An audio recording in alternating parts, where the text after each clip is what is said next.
আসসালামু আলাইকুম রহমতুল্লাহি অবরকাতু। প্রিয় ভাই এবং বোনেরা, দেশ এবং দেশের বাহিরে যে যেখান থেকে আজকের এই গুরুত্বপূর্ণ প্রতিবেদনে ক্লিক করছেন, সকলকে জানাচ্ছি আন্তরিক শুভেচ্ছা এবং অভিনন্দন। প্রিয় দর্শক মণ্ডলী, শেখ হাসিনা বাংলাদেশ থেকে চলে যাওয়ার পর থেকে সেনাপ্রধান ওয়াকারুজ্জামান অনেকভাবে বিতর্কিত হয়েছেন বা তাকে বিতর্কিত করার চেষ্টা করা হয়েছে। কারণ একটাই, তিনি হাসিনার আত্মীয় এবং তিনি হাসিনাকে নাকি পুনর্বাসন করতে চায় এবং তাকে নির্বাচনে আনতে চায়। বিএনপির মাঝে মাঝে কথা শুনে মনে হতো যে তারাও একজন প্রতিপক্ষ চায় আওয়ামী লীগের মতো, কারণ আওয়ামী লীগ ছাড়া তারা নির্বাচন কেমন যেন জমজমাট হচ্ছে না, এটা বিএনপি মাঝে মাঝে বলতো, তাদের কথা শুনে মনে হতো। কিন্তু এই ওয়াকারুজ্জামান এবং আওয়ামী লীগকে যারা চায়, শেখ হাসিনাকে যারা আবারও ক্ষমতায় আনতে চায়, নির্বাচনে আনতে চায়, এরা সবাই একটা আশার দিকে তাকিয়েছিল যে যুক্তরাষ্ট্র আসলে কি বলে, এত বড় একটা দল তারা যদি নির্বাচনে না আসে বিষয়টা কেমন দেখা যায়। কিন্তু এইবার যে ঘোষণাটি আসছে, এটা শোনার পরে সবার মনে করেন যে পায়জামা গরম হয়ে গেছে, বুঝছেন। এটার অপেক্ষাই করতেছিল বাঙালি জাতি। এই নিউজটি আপনাদেরকে শোনাবো এবং সেই সাথে সবচাইতে আলোচিত যে বিষয়টি এবং গুরুত্বপূর্ণ বটে, সবাই বলতেছেন যে 11 মাস হয়ে গেছে ডক্টর ইউনূস ক্ষমতায় আছে, তিনি আসলে এই অর্থ পাচার, টাকা যে পাচার করা হয়েছে সেটার অ্যাকশনে তিনি আসলে কি করতেছেন, এ ব্যাপারেও আজকে গুরুত্বপূর্ণ তথ্য আপনাদেরকে দিব। তো সব মিলিয়ে আজকের দিনের প্রায় 24টা প্রতিবেদন আপনাদের মাঝে আমি উপস্থাপনা করব, একের পর এক সবগুলোই গুরুত্বপূর্ণ আসবে একাধারে। আপনারা একটু সময় নিয়ে পরিপূর্ণ ভিডিওটি দেখেই আপনার মূল্যবান মতামতটি কমেন্ট বক্সে জানাবেন। তার আগে ভাই এবং বোনেরা, চ্যানেলে যারা নতুন আসছেন একটু দয়া করে অথেন্টিক নিউজ পেতে আমাদের চ্যানেলটি একটু সাবস্ক্রাইব করে দিবেন। ডক্টর ইউনূসকে যারা সাপোর্ট করেন তারা অবশ্যই ভিডিওতে একটা লাইক করবেন। প্রথমেই একটা বার্তা দিয়ে আমি শুরু করতে চাই। জামাত ইসলামের আমির তিনি বলছেন, 1,10,00,000 প্রবাসীকে ইগনোর করে কোনো সফলতা দেখা যাবে না। রেভিডেন্স যোদ্ধাদের ভোটাধিকার না দেওয়া হবে নির্মম উপহাস।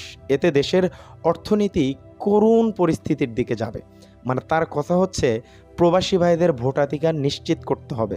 আপনারা কি একমত? এটা অবশ্যই কমেন্ট করে জানিয়েন এবং কমেন্ট বক্সে একটু আলহামদুলিল্লাহ লিখতে হবে যদি আপনি জামাত ইসলামকে ভালোবাসেন। তাছাড়া অন্য কাউকে ভালোবাসলে হয়তো লিখবেন না। কেন একটু বলতেছি। নিবন্ধন সহ দাঁড়িপাল্লা ফেরত পাচ্ছে জামাত ইসলাম। নির্বাচন কমিশনের ইসি এই ঘোষণা দিয়েছেন, আলহামদুলিল্লাহ। যাই হোক, আরও একটা বার্তা। শেখ মুজিব ও জাতীয় 4 নেতার মুক্তিযোদ্ধা সনদ বাতিলের খবরটি সঠিক নয়, মুক্তিযুদ্ধ বিষয়ক উপদেষ্টা এই কথাটি নিশ্চিত করছেন। তার মানে এটা নিয়ে আর কোনো দ্বিমত থাকলো না। এইবার আওয়ামী লীগের লেসপেন্সারদেরকে কীভাবে কাজে লাগাতো শেখ হাসিনা, এই ব্যাপারে প্রেস সচিব একটা কথা বলছে। তিনি বলছেন, পদোন্নতি ও পুরস্কারের লোভে গুমে জড়িয়েছে আইন শৃঙ্খলা বাহিনী। মানে গুম করলেই পদোন্নতি পাইতেন এবং যে কোনো বিশৃঙ্খলা সৃষ্টি করলে আপনাকে পদোন্নতি দেওয়া হতো। চিন্তা করেন। আচ্ছা, এইবার জামাত ইসলাম যে কাজটি করছে, যে নিউজের জন্য এতদিন অপেক্ষা করতেছিলাম, সেটা হচ্ছে এক কাতার ইসলামিক দলগুলো শক্তি যোগাচ্ছে জামাত ইসলাম। সকল দলকে এক প্ল্যাটফর্মে জামাত ইসলাম আনতেছে। এটা যদি হয় অবশ্যই ভালো হবে। এইবার আরও একটি প্রতিবেদন। পশুর হাটে বিশৃঙ্খলা সৃষ্টির অভিযোগে বিএনপির 3 নেতাকর্মীকে আটক করা হয়েছে। প্রিয় দর্শক মণ্ডলী, আমি আপনাদেরকে একটু বলি, এই কাজগুলো করে কি কোনো লাভ আছে? আমরা আরেকটু সামনে যাচ্ছি, যে নিউজটার জন্য অপেক্ষা করতেছেন যে ইউনূস সরকার আসলে টাকাগুলো, পাচারকৃত টাকার জন্য তিনি আসলে কি করতেছেন। এমন একটা পদক্ষেপ নিয়েছেন, হাসিনা আপার পায়জামা গরম হয়ে যাবে, সব টাকা চলে আসবে। একটু সাথে থাকেন প্লিজ, একটু সাথে থাকেন। এইবার আমাদের সজীব ওয়াজেদ জয়, শেখ হাসিনার একমাত্র পুত্র কর্ণধার, আওয়ামী লীগের কাণ্ডারি, তিনি বলছেন ব্যাপক বিক্ষোভ প্রদর্শনের প্রস্তুতি নিচ্ছে আওয়ামী লীগ। এই কথা শোনার পর ডক্টর ইউনূসকে রইস, তোরা সংঘর্ষণ করার টাকা পাবি কই, টাকাগুলো সব আগে আমি নিয়ে আসি। ডক্টর ইউনূস কী করছে? পাচারকৃত অর্থ ফেরাতে প্রাধান্য দিয়ে ডক্টর ইউনূসের যুক্তরাষ্ট্র সফর। টাকা পাচার যে হয়েছে এটাকে ফেরাতে হবে, এই জিনিসটাকে তিনি প্রাধান্য দিয়ে যুক্তরাষ্ট্র সফর করতেছেন এবং এই ব্যাপারটাই মূল উদ্দেশ্য থাকবে, এটাই আলোচ্য বিষয় থাকবে। টাকা পাচারকে কিভাবে ফেরত আনা যায়। আলহামদুলিল্লাহ বলবেন না? চলেন, আরও অনেকগুলো 24টা নিউজ তো শেষ হয় নাই। আচ্ছা, এই যে আরও একটা ব্যাপার, যে আপার যে কপাল পুড়ছে এবং সেনাবাহিনী চেষ্টা করেও যে আসলে কাজ হলো না আশা কইরা, এটা একটু আপনাদেরকে বলি। এটার জন্য হয়তো অপেক্ষা করতেছিলেন, এটাই গুরুত্বপূর্ণ। সেটা হচ্ছে অন্তর্ভুক্তিমূলক নির্বাচনের অর্থ হলো সব রাজনৈতিক দল নয়, জনগণের অংশগ্রহণ। আলহামদুলিল্লাহ কইতেন না? মানে আপনি আওয়ামী লীগ আছেন, আপনি জামাত আছেন, আপনি বিএনপি আছেন, সেটা মুখ্য উদ্দেশ্য না। উদ্দেশ্য হচ্ছে জনগণ যদি অংশগ্রহণ করে তাহলে সেই নির্বাচনকে যুক্তরাষ্ট্র, জাতিসংঘ সবাই বৈধতার সার্টিফিকেট দিয়ে দেয়। তো এখানে আপা না আসলেও যে নির্বাচন আপনারা হেলায় খেলাই দেখাবেন যে এটা কোনো নির্বাচন হয় নাই, ফ্রি ফায়ার ইলেকশন হয় নাই, এটা দেখানোর কোনো সুযোগ নাই, বুঝছেন? আচ্ছা, আরও একটি প্রতিবেদন। শরীয়তপুরে ছাত্রদলের কমিটি গঠন নিয়ে দুই পক্ষের সংঘর্ষ, আহত 5 জন। ছাত্রদল মানে বিএনপি, এদের ভিতরে এতদিন আপা মারতো, এখন এরাই লাগালাগি করে মনে করেন যে অবস্থা এরকম। আচ্ছা, আরও একটা প্রতিবেদন দেখেন। বিএনপির দুপক্ষে সংঘর্ষ, ছোট ভাইয়ের পর মারা গেলেন বড় ভাই।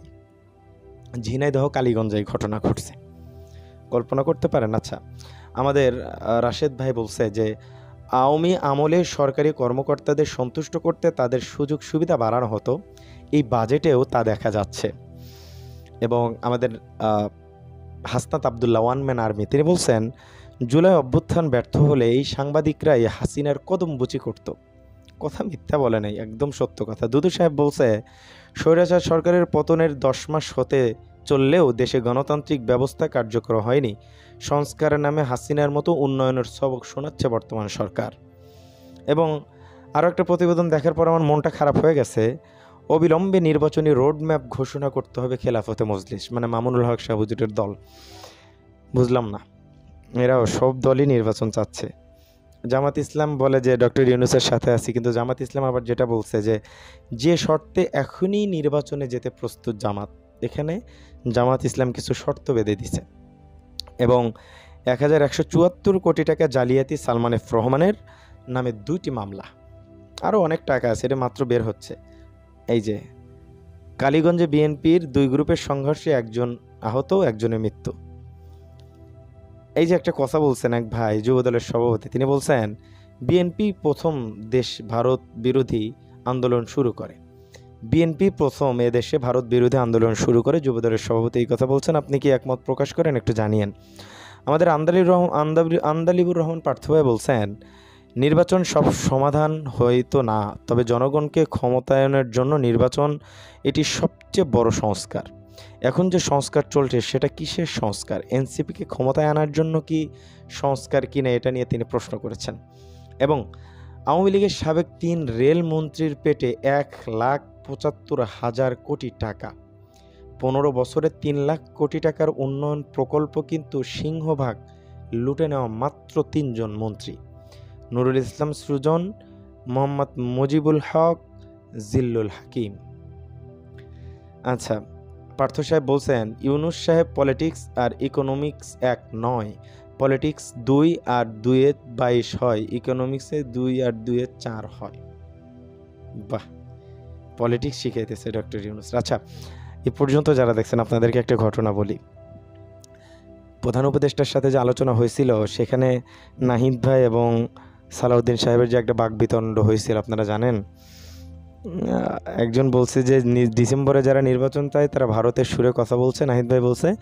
পরে সালাউদ্দিন সাহেব বলছে যে যারা নির্বাচন পেছাতে চায় তারা আমেরিকার সুরে কথা বলছে। তো এইগুলো নিয়ে আসলে কথাবার্তা হয়েছে। তো যাই হোক, আমরা 24টা নিউজ কাভার করছি। আজকের দিনের যতগুলো হেডলাইন ছিল আমি কাভার করার চেষ্টা করছি ইনশাল্লাহ।